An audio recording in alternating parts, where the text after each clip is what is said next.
Okay, today we get to sit with Bernie. He is a wealth of knowledge in regards to DACA, Dreamers, and the immigrant experience.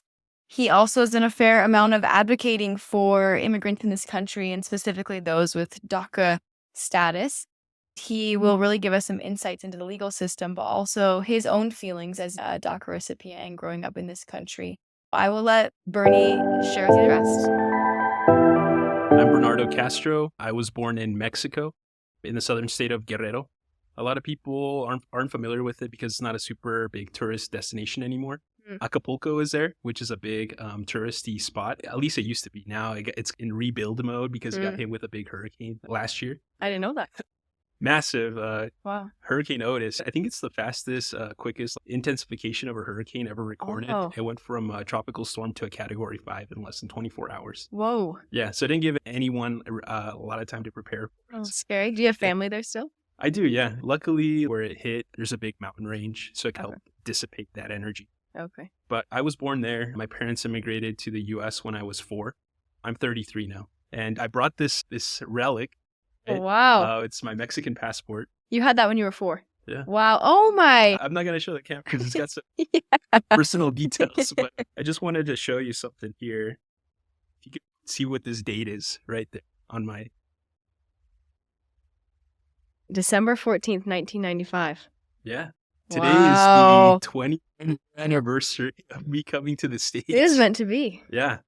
Wow. So it's crazy. Yeah. I was talking with my mom. I'm like, Mom, do you remember what date we came to the U.S.? And she's like, I think it was December 14th. I'm like, no way. I was digging through my stuff, and sure enough, that's the date. That's a cute picture. Oh, thanks. Really, though. I don't know what happened. Yeah. But All downhill. all downhill from there. Just kidding. But yeah, so my parents chose to immigrate to the U.S., obviously for better economic opportunities, but also because they converted to Mormonism in Mexico. Oh, wow. Yeah, and they wanted us to grow up with people that had similar values, and that's how they ended up on Utah. Ooh. And we made it to northern Utah, to Cache Valley, to a place called Hiram, which is right by Logan. Do you remember that experience going from Mexico to Logan, or is it just too long ago? It's too long ago, Okay. yeah. My very first memories that I can remember are like from the U.S. Wow. And from ages 4 to 15, I lived there. And then around 15, my parents ended up splitting up. So we stayed with our mom, and she moved to Kearns, and that's where I continued to grow up. It was in Salt Lake, in the west side of Salt Lake. And it wasn't until I signed up for driver's ed that I found out I wasn't documented. Because at that point, it didn't really matter. Like, kids just go to school, they just learn, they explore, they just focus on school. There is no next step they have to take into adulthood. And in the United States, a driver's license is like a rite of passage. It signifies that you're gaining more freedom. You're able to have more autonomy over yourself, and show up whenever you want to, and even go get groceries for your parents and stuff like that. Yeah. And so I didn't know I was undocumented until that time, when my mom basically revealed to me that we were. At that point, like, my siblings, I have 2 younger siblings, and they were both born here. So it didn't impact them. But for me, I was trying to wrap my head around what it meant to be undocumented, be a young person who's... And had you heard about it up until that point? Did you know what she was talking about when she told you that? Yeah, because in Hiram, there's a big processing plant. Right before moving to Salt Lake, that December, it was raided by ICE. And I shared the story at the last sit with me. But at the junior high school that I was attending, they called everybody with Hispanic last names, all the students, down to a room. It didn't matter if you were a citizen or not, or if your parents were, right? Just everybody with Hispanic last names. And they told us that some of us might not be returning to parents because of the raid. And it was really difficult because there was looks of panic within my classmates. Even now, talking to a friend who lived through that same experience, I asked him if he remembers it, and he said he does. He says that he tries not to think of it because it's a little traumatic. Because as kids, you're not supposed to really be fearful, things like that. So there was that realization. And I think as parents, it's a tough choice, the exact moment as to when you reveal something like that. Because I think your role is to protect your children as much as possible and have them feeling confident in that they can grow up to be something. So you don't want to, at least that's what I Would feel have for been my, safe for them, though, like obviously from your emotional and mental upbringing and vision of yourself, but also then for safety, was there an aspect of that for them not telling you earlier on, or no? I think so. I think it was to maybe not draw more attention to it, Yeah. potentially. I think in some cases, there's a saying, ignorance is bliss. And I think you're able to live your life more in peace if you're not aware. Yeah. So, yeah, it was a tough choice for my mom to keep that from us. So after finding out, I started to research what things I could do. I found out about a program that my school had in working with Salt Lake Community College that Oh, cool. allowed us to participate in the concurrent classes. And I took advantage of that. All my summers were spent at the community college Wow. grinding out classes. And when I graduated high school, I was able to get my associates as well. Wow. Yeah. Good for you. Thanks. Yeah, I didn't know what the future held. I didn't know if more higher education was possible. Yeah. So That's a heavy weight for a 16, 17, 18-year-old. Everyone else I know at that age, especially boys, it's like they had no idea, not thinking about stuff. yeah, I know it's a privilege to take and be serious about those things, but also heavy for a 16-year-old to have to be thinking about that. yeah, I think that's something that a lot of immigrant children feel from an early age. Parents need help translating legal documents or things like utility bills. I don't know, you're an 8-year-old, you're like, You pay it, right? Yeah. There's also technical words you don't know, Yeah. So you're like, I don't know what this means. And your parents, if you don't know, I don't know. Good luck to us. Yeah. Okay. So even if you're not undocumented, if you grew up in an Hispanic household where your parents are first generation, you're still going to run into that. Yeah. Yeah. But after high school, I served a mission. I went to St. George. That was another thing that I had spoken with my bishop about. And for anyone who's LDS or who's not LDS and listening to the podcast, that's also like a rite of passage in Utah, especially for the young men, being able to go on a mission, someplace that's not your home and preach the gospel, right? Yeah. And that was something that I had always wanted to do growing up.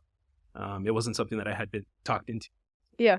I had that desire to always serve a mission. And in talking with my bishop and getting my application ready, he just told me that because of my status, that I'd most likely be serving a mission close by. And so maybe that could be Idaho, somewhere close by, or That's Colorado. most exotic was Idaho and Colorado. So not even just stateside, just it still had to be close to your... Yeah, within driving distance, and that would be like 3-4 hours from where you lived, most likely. Okay. So considering those options, I think I got the best choice. Yeah. And I You got served the farthest away. Yeah. I served in St. George. It was a great mission. I love that mission. But coming from, because at this point in life, the recession was in full effect. And my mom didn't want to, she got laid off from work and she didn't want to lose the house that she had purchased. And so she decided to rent it out and we moved to an apartment. And at that point, it was in Draper. So I graduated from Alta High School. I had a lot of friends who had money because that's a very nice, rich area of Salt Lake. I remember a lot of my friends are being called to Europe, Africa, things like that. And I'm like, wow, that's so awesome. And I'm like, that's the best, for them. And for me, I was a little embarrassed because it was something that was shameful. Even though it was something completely outside of my control, you just feel like a bad person, even though you had nothing decision. And so when I got my calling, I opened it up by myself because I knew it was going to be close by and I didn't want anyone to laugh or question why that was. Like, wow, that's so crazy. I wouldn't accept it if I got called to. But for you, it was like a sacred thing. Yeah. It was important to you. Yeah. And at times I was ungrateful. It's hard to say that because it made such a big impact on my life for the better. But yeah, there were times where just like feeling inferior a little bit. And I remember I was having a difficult time in the missionary training center. And there was another elder who was in a similar position as me, who lived here in Utah, who got called to St. George for the same reasons, essentially. And I remember he told me, it was crazy because he said, do you think that God would waste your life? And I don't believe so. And he said, just wait and see. Once you serve your mission, you'll see the doors that God will open. And that's how we arrived to today. because I started my mission in 2010. And June of 2012, DACA is announced by President Obama. Yeah. And then in September, which is when I got home, that's when applications started submitted. Mm. It was Why? like, you could say coincidence. Just today was a coincidence, but it's Do you crazy. believe in them? Maybe you don't. Just kidding. I believe that there's purpose to life and that things happen for a reason. And so I think that's another example. To me, it was, at least. Yeah. Also, because I served my mission in St. George, I also got to know missionaries who were friends with my now wife. And so we got to meet through that way as well. She's So, amazing. She is. For yeah. everyone listening. Yeah, she's great. And so my wife is also, she's doing her master's right now at the University of Utah, and she absolutely loves that program. Cool. So because of DACA, it's all been possible because of this program. Yeah. Cool. I would love to follow up with that. I want to jump in and explain what DACA is for people. Mhm. And so maybe we should do that first, because I want you to talk about also your and Tabby's experience together, because I think there's some insightful stuff there. But maybe let's just jump back and just say, what is DACA? DACA, number one, stands for Deferred Action for Childhood Arrivals. And it's like a cousin of the TPS program. So when you... TPS being? Temporary Protected Status. And presidents have had the decades-long tradition of setting up TPS for different countries. And so I think it's important to understand how TPS works, to understand how DACA works, because they're related. When a natural disaster or some kind of internal strife, a coup happens in a country, sometimes the U.S. will designate those countries as TPS countries. Okay. And so... But not refugee status or asylum seekers. It's called TPS. TPS, yeah. Okay. You don't need the burden of being able to prove that being persecuted, Okay. because asylum and refugees could be from anywhere in the world. Okay. So these are the specific designations for countries, like El Salvador, Haiti, more recently, Venezuela. I was going to say, is that what Venezuela has had until Yeah, exactly. recently? And so the State Department will take a look at the factors and say, people from this country, if they make it to the U.S., they're able to be here on a temporary protected status basis until the State Department checks up on that situation again and says that it's safe for them to return, Okay. right? And that could be a period of 2 years, however long. And sometimes it's renewed. A lot of times it is by the president. Okay. And the president has broad authority to... DACA was the same way. And Before you go on from that, Uh-huh. is the protected status, what is that protecting them from? Just being deported, or is it giving them any resources while they're here? And if you don't know, it's okay too. if it's similar to DACA, which I think it probably is, it gives them relief from deportation Okay. as well as the ability to work. That's pretty much it. Okay. Yeah. There are no other benefits come with that. Yeah. Which that's great relief anyways. And so DACA, when President Obama announced that, it was an exercise in prosecutorial discretion. And it was an acknowledgement that a lot of the people that would benefit had been here decades already. It was their home. Yeah. Like we had said, today's my 29-year. Yeah, you don't remember Mexico.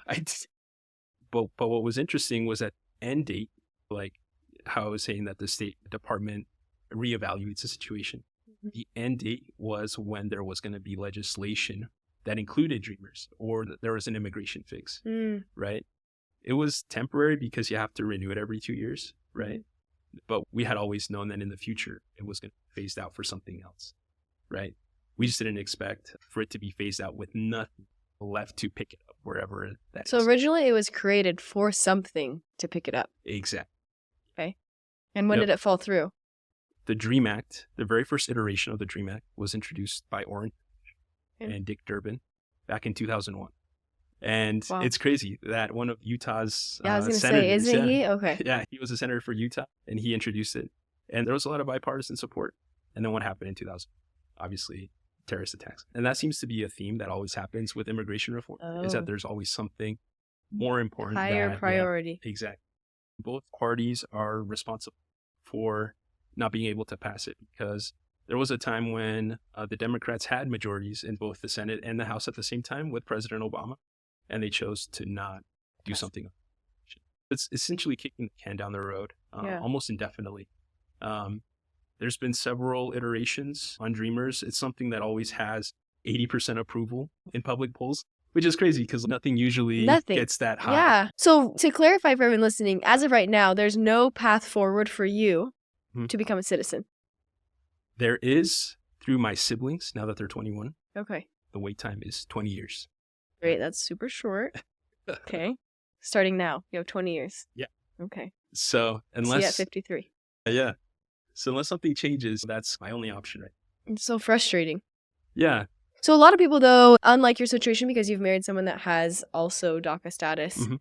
they could marry someone, and then there's a path that way, There could be. right? Yeah, Potentially. potentially. It also depends on how they came to the U.S. If they enter the country with inspection, that's being with a visa at the border, and they were allowed in. If they came in without inspection, so if they crossed illegally, then there's a lot more hoops they have to jump through, essentially. President Trump has always, like 80% of the things that he has said on Dreamers and DACA has been overwhelmingly positive. Yeah. And even recently, like last week, did an interview, his first full sit-down interview after winning the election, where they asked him about Dreamers.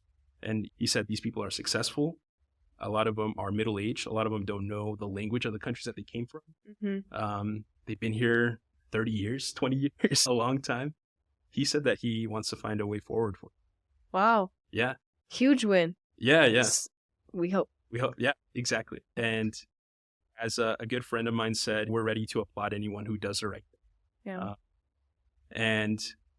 But it was also, you have to take it with a little bit of a grain of salt, because it was also the Trump administration that tried to end DACA. I was going to say, yeah. I'm surprised. Yeah. And back when that happened, so the case went up to the Supreme Court. It was like a 5-4 conservative majority. Then Chief Justice Roberts ruled with the liberal wing of the Supreme Court, and they essentially said that the Trump administration had cut too many corners trying to end the program. Okay. And at that point, they ordered the program to reopen in its entirety. Wow. Yeah. Because before then, while things were paused, while the lawsuits were going on and it made its way up to the Supreme Court, initial applications stopped. They stopped being accepted. It was only people that had DACA that continued to renew their DACA. That's why I was confused. So you can renew, obviously you're still renewing DACA. It's just that new people are not being accepted admitted right now. Yeah. Wow. Yeah. And now there's another lawsuit. So There is another one? Yeah. That's so frustrating. Yeah. And for you, what's the biggest frustration? What's the biggest frustration for you? And then what's the biggest frustration in general for Dreamers?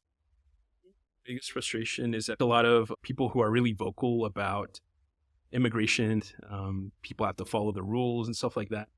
I think they misunderstand that DACA is the line. Mm-hmm. You know, when someone says like, you need to get in line, that's exactly what DACA was, Was the line. Exactly. And a lot of studies have shown that overwhelmingly it has been a successful program, and it is designed to be that way, because the qualifications in order to have received DACA in the first place, you had to have been a minor when you came to the U.S. You had to have been here continuously for 7 years minimum, right? You had to not have a criminal record.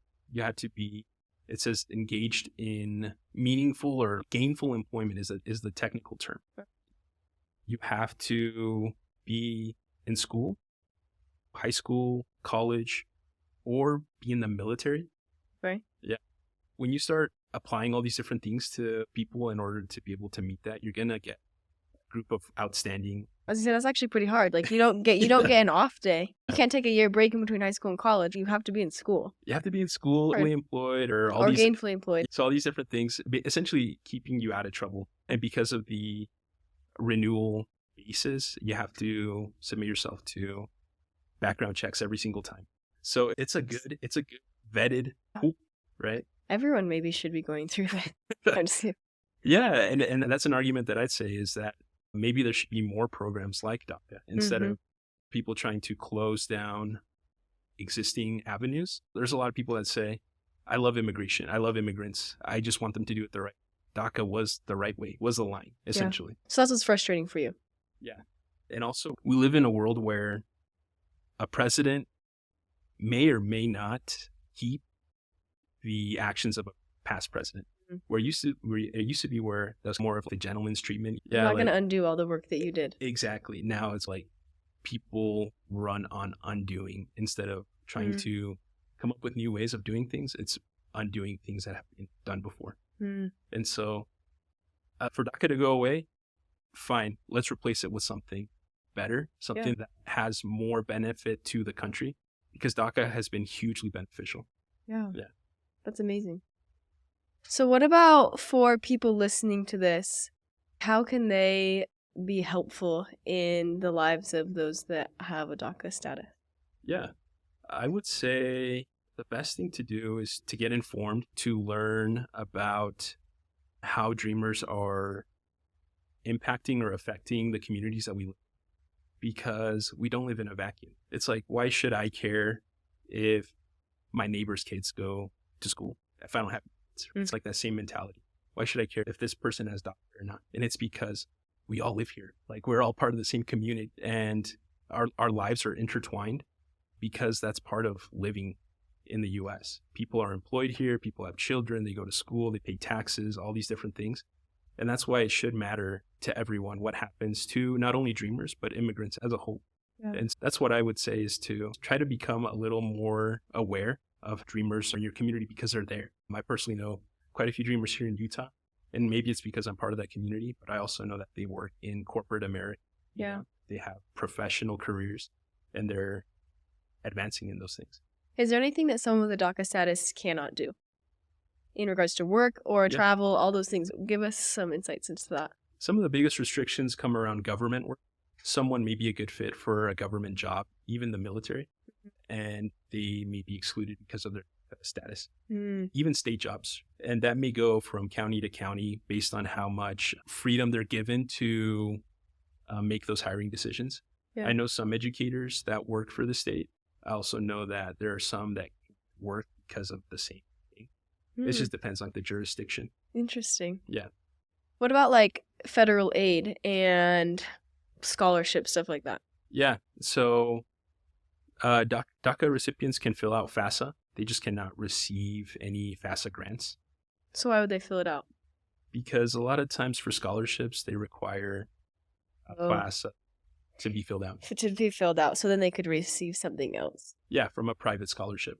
I just feel like that's helpful to know, because a lot of people have, I think, this incorrect idea that people are coming into our country and they're using federal aid, healthcare stuff. Yeah. And I would love it if you could clarify some of that, because I think there's a lot of incorrect thinking as to that. So DACA recipients and undocumented immigrants as a whole are not allowed to participate in any social welfare programs. So that would be like Medicaid, that would be like unemployment as well. There are some states where they can, but not Utah. They're not allowed to get federal student loans.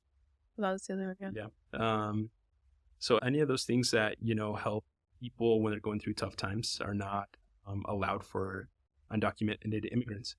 Something that I have seen that's like the workaround for people to blame immigrants for that is they say undocumented immigrant households, like head of households, cost the taxpayer this much money. And I think it's a cop-out, because what they're really saying, and not saying at the same time, is that there's citizens that are receiving those benefits, but that their parents. Oh. You know what I'm saying? Yeah. And that's the other reason why we should care what happens with immigrants here. Yeah. Because there's U.S. citizen children that are caught in the middle, and it's who's going to be a voice for them. Yeah. And their future does impact all of us as well. Yeah. They're a huge blessing and asset and part of our community. I remember one of the State of the Union addresses by President Trump. He cherry-picked some numbers from a study where it said first-generation immigrants cost the government this much. And it was, and that was true. It was a partial truth, because the rest of the study demonstrated that after the first generation, the second generation, third generation, they more than paid back exactly what their parents had taken, essentially. And it would make sense. The people come here, they don't speak the language, they don't understand. Like, why wouldn't we expect that? Exactly. And also, isn't that on us to be able to help be the community that supports the first generation that comes here? Yeah, because at one point, all of our families were immigrants, exactly, and they all went through similar challenges, assimilating to the culture and life. Yeah. To me, it just seems like, can you have a mindset of, what's the word I'm looking for? There's always enough is what I tell my 4-year-old. Yeah. There's always enough. Yeah, and that's something... scarcity, that's it. Yeah. Abundance and scarcity. If we can just have an abundance mindset, there's enough to figure it out. And economists that have studied immigration, undocumented and legal immigration, they say that immigrants help make the pie bigger for everyone, where everybody gets a slice of the pie and their slice gets bigger because there's more people to provide services to. Yeah. Part of the growth that we've seen in Utah is based on immigration from outside the U.S., but from other states like California. Interesting, yeah. So Zeke Hernandez, I don't know if you've heard of Zeke. He's a professor at Wharton. Write it down, though. Yeah, he's a great resource for anyone listening. Zeke Hernandez has some great data on immigration and how immigrants affect the places that they move to. And that was one of his biggest comparisons, was that we see similar attitudes to people that move to other states from California. We're like, we don't want people from California coming here because they mess up our traffic. They mess up. Have you ever heard anyone say that? Yes. I'm from Heber, and that's what people say. So sorry if anyone from Heber and California are listening, but that's what they say. Like, they came in, and now the generation that grew up there can't afford to go back because it's so expensive. Exactly. And I've tried to change my mindset, the same thing. I'm like, it's not a bad thing. Let's just welcome all and we'll all figure it out. And I think immigrants are a specifically like easy target for politicians to say, oh yeah, this is the problem right here. And this is the way we fix it. Because they don't have the protections to defend themselves. To advocate. Exactly. Interesting. I want to finish up at least talking about you and Tabby and what you guys have done and maybe some of the roadblocks there. I think that's really insightful. Sure. So my wife and I, we both have advocated for Dreamers for a long time through our clothing business. We do help provide scholarships. It's something that we want to continue to do more of, and we're trying to think of ways to do that. Right now, we do it through the sales of a sticker. Oh, cool. And that goes to high school students here locally who are entrepreneurs who are trying to get their business off the ground. And it's like a grant to them, basically. Cool. Yeah. We've also gone to Washington, D.C. and sat down with specific lawmakers. Cool. Including the newly elected Senator John Curtis. Oh, cool. Yeah. So my wife and I, we both met with him in D.C. while he was a representative for the House for Utah. Cool. Yeah. He's a good guy. And I think in my experience, when I went to D.C. and met with senators and representatives, like, it reflected the same things that polls show, that there is broad consensus that Dreamers and people that are similar to Dreamers need a chance. And I think that's all they're asking for.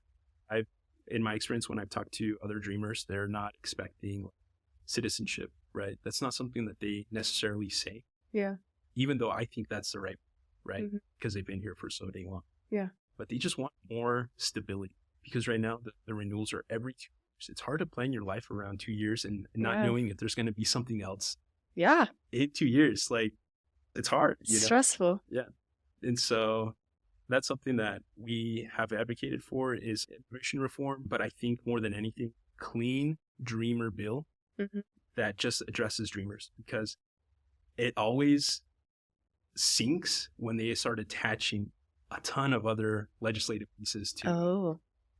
Is that the biggest pushback? Because in my mind, I'm like, why would there be pushback? These people are here. They're like you. In just strengthening the community, like, there's like, what would be the pushback to it? Pushback is something that I see a lot from people that disagree with it, is that they're like, until the border is sealed off, until the goalposts keep getting moved further and further. What if we do seal off the border? What if we create how the president wants, Iron Dome, like Israel or something? What if there's a moat with alligators? All these different things. And it's okay, perfect. The border is secured. No one's getting through, not even a fly, right? It's like, all right, cool, we'll tackle immigration now. Wait, what about the veterans, our homeless vets? We need to take care of them first before we can. And it's just things like that. So it's not where there's anything negative. There's not like real pushback to this moving forward. It's just that we have higher priorities. We're just going to keep pushing you back. Exactly. Because it creates work for us to do this. Yeah. And I'm sure there's bias built into it as well. Yeah, I'm sure there is. And to me, it seems like a layup to be able to do something for Dreamers, because there's broad consensus on it. But when we start attaching all these different things, it just dooms it. So a clean Dreamer bill. Clean Dreamer bill. Yeah, that's what I would recommend. Cool. You and Tabby, entrepreneurs, starting your own thing, run into roadblocks. I feel like the story that you shared about trying to get a warehouse or something jogged my memory. Yeah. Do you know what I'm talking about? Yeah. So there was a time not too long ago when we were looking at buying a commercial property. We just wanted a warehouse to be able to fulfill our product a little bit. Because they're crushing it. That's we're why. crushing Yeah. And we looked around. There was one that we found here locally, close by. And so we had talked to a local banker from a local bank. And we're like, okay, we have DACA. He said, no problem. You guys have a social, right? I'm like, yeah, we have a social. So, okay, perfect. We'll be able to do it. And I'm like, can you please find out about that? Because experience. This is my life. Yeah. And I know that a lot of things seem really clear cut. And then when it comes down to it, it's not, you know? And so we gave him about a week, came back to us and said, you're right. Like, we're not going to be able to do the loan for you guys. And so at that point, we were under construction talks and all those things.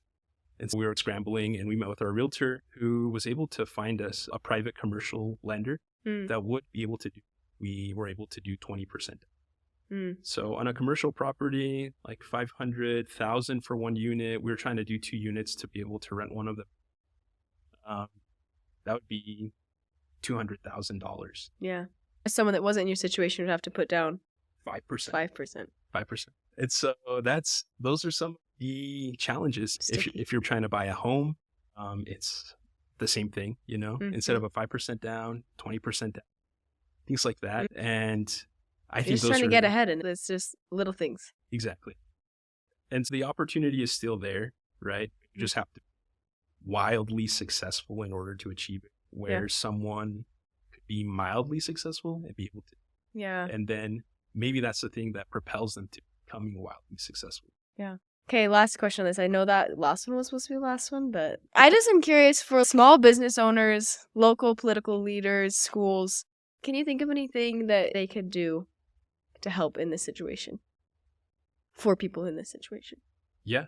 I think right now we're in a kind of a lull period in the government, right? Because there's an administration that's going out and there's a new one that's coming in. So it's like this lull. But I think when you see, because I feel like it's going to, when you see immigrant communities come under attack, to be able to advocate for them, to be able to call local representatives and say, hey, this isn't right. If there are abuses, right?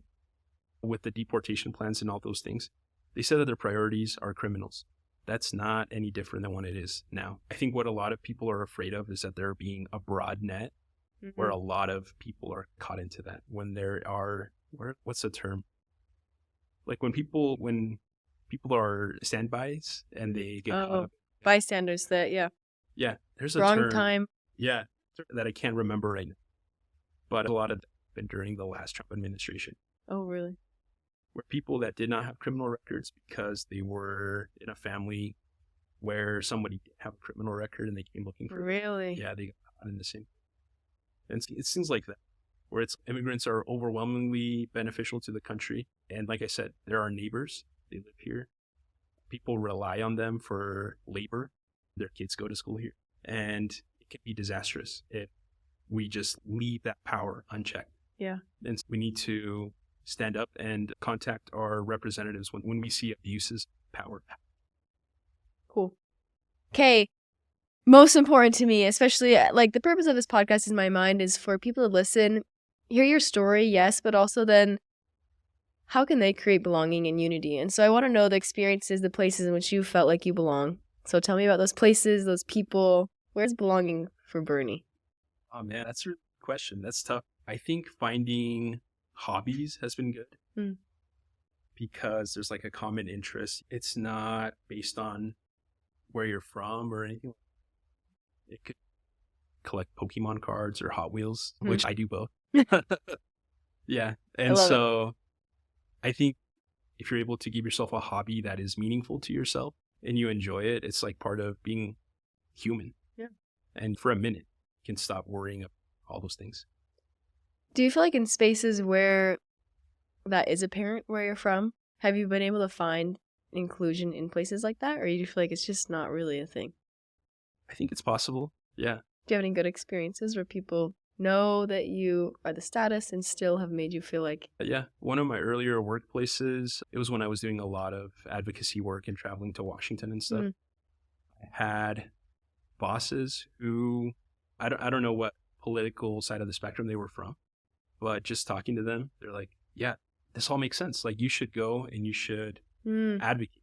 And so when I finally was able to share my story and it not being like, wow, that's so weird, or being like, okay, like, you're trying to do it good, like, this is good, and there was support for that. It felt good. It felt like I was welcome. Yeah. And That's so cool. I didn't feel like I had to wear a mask anymore. Yeah, when was that time? Because you said when you opened your mission call and certain things, you had a lot of shame about who you were. Mhm. And you don't seem like that at all anymore. You're just completely like, and it seems like around this time that was happening. But what were like the experiences that made you feel like, I'm going to own this and I'm comfortable in my skin? Yeah, I think for me, part of it was being able to accomplish things that seemed difficult or impossible. We had talked about, I didn't know how far I was going to be able to go with higher education. Yeah. And I graduated from BYU in 2018. Amazing. I never thought that would be possible. And so it's being able to see yourself accomplishing things like that, where it really builds your confidence up and saying, no one can take this from me. And it's like, I was ashamed for something that I couldn't control. Yeah. And it's like, I've been able to prove my life based on education, basically. Yeah. And for me, that's something that's been really fulfilling. And that has really boosted my self-esteem. That's cool. I think about you as a high schooler or middle schooler and feeling those things. What would you say to someone? Like, I have a lot of those people in my life that are in those shoes that you were in, and I can see it in their eyes. They're so ashamed of who they are, and it hurts me. So I just wonder, what would you suggest to people that know people that are in that position and how to help them come to that conclusion a lot earlier? One of the things was really transformational for me was when I started advocating for myself, right? There's a lot of really people out there that are advocating for dreamers. There's people with law degrees, doctors, engineers, etc. There's a lot of people that are really highly educated, highly accomplished, but it really did something when I started to do it for myself. And I think that would be my biggest advice to any dreamer or anybody that's in a similar situation.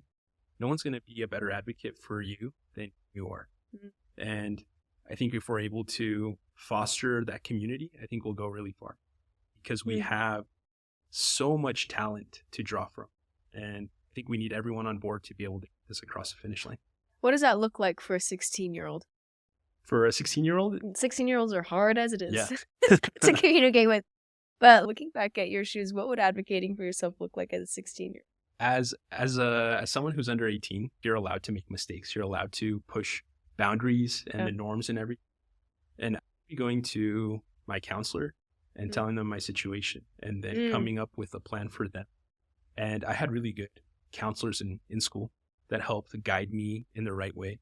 And even if they didn't, even if they were not the right person, they pointed me, who then became mentors. That's great and things advice. like that. Yeah. So to help people find people that are going to help them. So you're not saying necessarily advocate as in get on your Instagram and say, hey, I'm a doctor. Yeah. There's so many different organizations and schools that want good quality people, and they're willing to help you navigate through. That was something that was really difficult for me when I was going to school, because first of all, immigration is a really taboo topic to talk about, because there's a lot of emotion attached to it. There's a lot of even morality, right? Oh yeah, what your parents did is wrong or whatever, things like that. Yeah. I hear that a lot. Yeah, there's a lot of shame, right? And so when you're able to conquer those things and say, hey, it's not going to define me, right? I'm my own person. I can do things that will better my life and better the lives of other people. It gives you a lot of that power back. That's huge. Amen. Thank you for articulating that. Yeah. Oh, sorry. And I was going to say that while I was going to school, a lot of these resources didn't exist. And it was because potentially I hadn't discovered them yet. Oh. Like now they're more readily available, Yeah. right? Because even BYU has like a dream center for undocumented students and DACA students. When I was going to school here, it didn't exist. Yeah. I would talk to professors about it and they had no idea Like what are you what to talking do. about? Exactly. Hard. Now there are a lot more resources that have been developed to help students in that path. Do you have any other insights or things you want to share that I didn't ask about?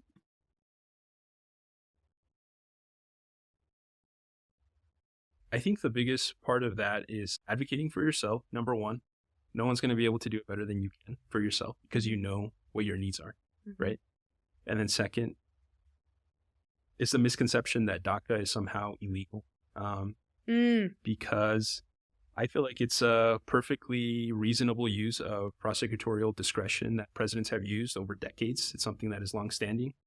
And it was the line. I think for me, that's the most important thing that I want people to come away with, is that DACA is the line that people got in order to be able to fix their status and at some future. Yeah. And that's what we're fighting for, is for that to finally. I love that. A lot of times, and I think a lot of the people that I will and have talked to in this setting, we would say are like in a marginalized. And from a worldview, everyone, we might say that they have not as many privileges and whatnot. But I also think, being in your specific shoes, you have a lot of privileges that other people don't have. You have a lot of unique insights and blessings, which you've already shared. Yeah. I would love it if you would share some of the blessings, experiences, insights, privileges that you have because of the situation that you're in. Sure. I think it's made me a more compassionate person, being able to understand why your parents came here in the first place. It's easy to lose sight of all those things when you're in the rat race, like you're trying to get a promotion. You accomplish what your parents came here for you to do.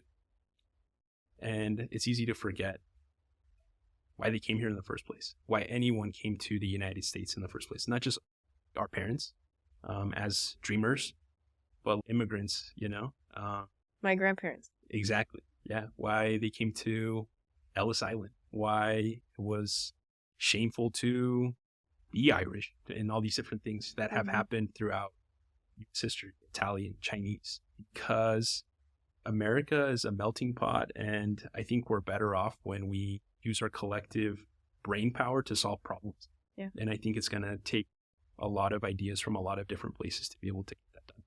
And so I think that's been the biggest blessing for me, is to be aware of that and to be more compassionate and more open to new ideas and foods and everything. Thank you, Bernie. I really appreciate you. Your experiences, you're just so good to the core. And like you said, you've done so much, I think, for our community, for me. I've learned so much from you, and I really appreciate it. So thank you. Appreciate it for the opportunity.